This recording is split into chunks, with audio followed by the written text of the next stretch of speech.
Masih di Satu Meja Forum, Pak Ahyar, Pak Amin terakhir mengatakan bahwa ya silakan kalau ada pihak-pihak yang mau menggugat, saya siap membuktikan bahkan akan membawa dokter spesialis, atau ini hanya pernyataan spontan atau seperti apa nanti kira-kira yang akan dijaga oleh Pak Amin terkait dengan pernyataannya? Oh iya, kami memang sempat mendengar atau melihat wacana dari Komdigi akan melakukan langkah hukum atau proses hukum. Ternyata bukan itu. Nah tadi saya sebelum acara ini memang langsung tabayun sama Bu Vivi, Bu sebenarnya gimana sih gitu. Dan sudah konfirmasi langsung dari Bu Vivi bahwa tidak ada wacana seperti itu mungkin salah kutip atau interpretasi gitu ya dari wartawan atau yang mengutip gitu. Itu memang kami lega dengan hal itu, dan memang secara peraturan itu Komdigi itu tidak ada legal standing lah atau hak dalam misalnya untuk menuntut Pak Amin dalam dan itu sudah disampaikan clear oleh Komdigi. Tidak ada urusan. Namun yang kami soroti memang dari sisi peraturan itu kami melihat ada hal yang menurut kami ini inkonstitusional, baik dari undang-undang undang-undang ITE-nya maupun dari PP dan Permennya. Jadi karena itu Anda akan insya Allah kami ya karena kasus ini juga kami ingin mengajak juga kalau misalnya ada yang karena hal seperti ini itu sudah tidak hanya kasus ini ya, itu sudah banyak bahwa kasus-kasus di mana opini itu kemudian di take down. Saya ingin berikan klasifikasi sedikit ya, mungkin untuk perbaikan kita bersama. Jadi menurut kami itu konten yang bisa di take down serta-merta oleh Komdigi dalam hal sifatnya pencegahan, itu mestinya konten yang sifatnya itu terang benderang itu melanggar hukum. Misalnya pornografi, judi online, kekerasan atau terorisme seperti itu. Itu kan kita tidak perlu proses persidangan, semua akan sepakat ini melanggar hukum. Namun konten yang sifatnya itu adalah pendapat, opini.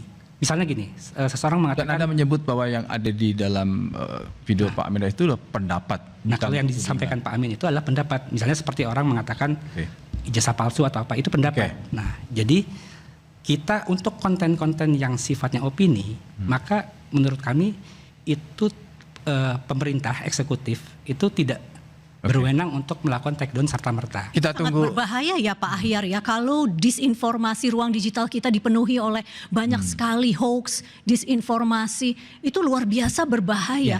Bagaimana kita ingin menjaga ranah digital yang aman, dan bagaimana kita misalnya ingin menerima kritik yang berdasarkan fakta, nanti tercampur aduk oleh disinformasi yang tidak berdasarkan fakta. Jadi ini menyesatkan, bisa menimbulkan kegaduhan di ruang publik, dan sangat-sangat berbahaya kalau tidak diintervensi. Kalau misalnya atas nama menyampaikan pendapat yang tidak sesuai fakta dan masuk ke dalam ranah informasi yang tidak berdasar, itu masuknya ranah disinformasi. Jadi, tidak bisa juga dibiarkan kalau terlalu banyak begitu. Anda ingin mengatakan bahwa pendapat sekalipun juga harus benar-benar harus ada datanya. Kritik juga silakan, tapi berdasarkan fakta. Kami memahami niat baik Ibu, namun tadi kembali ke filosofinya, otoritasnya siapa yang menentukan itu fitnah atau hoax itu, menurut kami biarkan itu nanti itu jadi sikap Partai Umat yang akan mengajukan JR terkait aturan ini. Pasal-pasal ini. Pak Kiai ingin menyampaikan apa supaya kita ini tetap guyup, tetap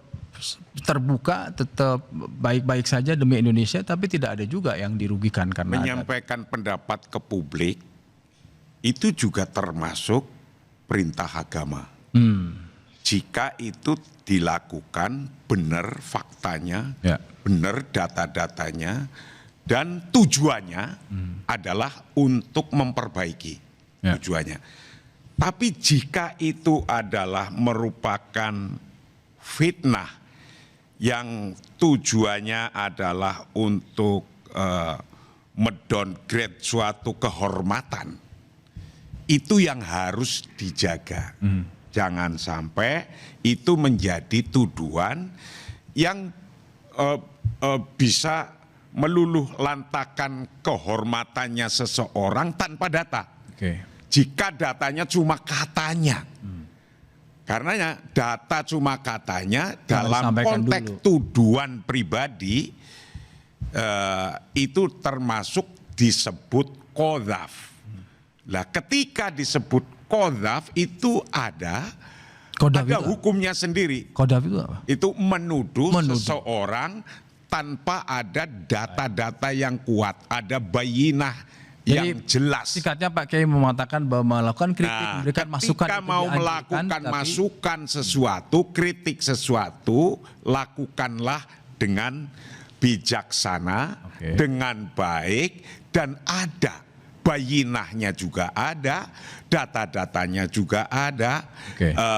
Sehingga ketika diprotes kepada orang pun, ketika itu kita mengkritik sebuah kebijakan, jelas. Tapi ketika kita mengkritik atau menuduh seseorang, mana buktinya? Kan akan ditanya begitu itu. Ya.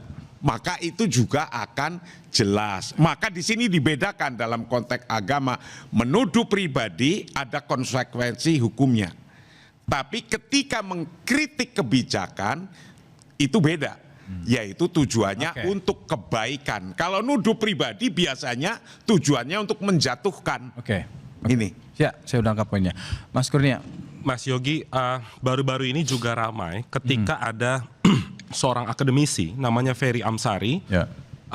berpendapat dengan data yang berbeda dari pemerintah. Jadi data ini kalaupun berbeda Pak Kiai, bagi pemerintah tidak masalah. Contoh ketika itu dipermasalahkan ke kepolisian, apa kata pemerintah saat itu Mas Yogi? Kementerian HAM mengatakan Ferry Amsari tidak bisa diproses hukum karena itu bagian dari kebebasan berekspresi yang bisa dipertanggungjawabkan. Jadi yang terpenting Mas Yogi, datanya mana? Ya. Jangan kata orang. Kalau kata orang sudah menjadi korban hoax, juga menjadi penyebar hoax. Itu yang menjadi problem Mas Yogi. Dan ketika data itu diuji dalam ruang publik, semuanya dalam posisi setara. Ya? Jadi solusinya mari membaca. Itu, Oke, Mas Yogi. oke. Bu Vivi, karena tadi sudah ada yang mau disampaikan komitmen. Ya, kalau soal- Komdigi terakhir. ini benar-benar serius, kita Oke. punya komitmen bersama dengan seluruh elemen masyarakat ya. Kita ingin mendorong literasi digital dan juga memastikan bahwa kebebasan berekspresi kita undang agar masyarakat bisa punya kebebasan berekspresi, tapi kebebasan berekspresi yang seiring dengan tanggung jawab. Oke, terima kasih. Terima kasih Pak Kiai, terima kasih Pak Ahyar, terima kasih Ibu Vivi, terima kasih Mas Kurnia. Kebebasan berpendapat adalah hak konstitusional yang dijamin undang-undang. Namun hak ini dibatasi juga oleh undang-undang alias limitable right. Esensi kebebasan berpendapat harus dijaga, yaitu adanya ruang dialog yang setara dan kritik konstruktif. Bukan penghinaan pribadi tanpa bukti, apalagi disertai hasutan dan ujaran kebencian. Semua pihak termasuk pemerintah harus menjaga ruang integritas publik karena kita perlu kebebasan berpendapat demi terus adanya kritikan dan pengawasan publik. Demikian Satu Meja The Forum malam ini. Terima kasih dan sampai jumpa.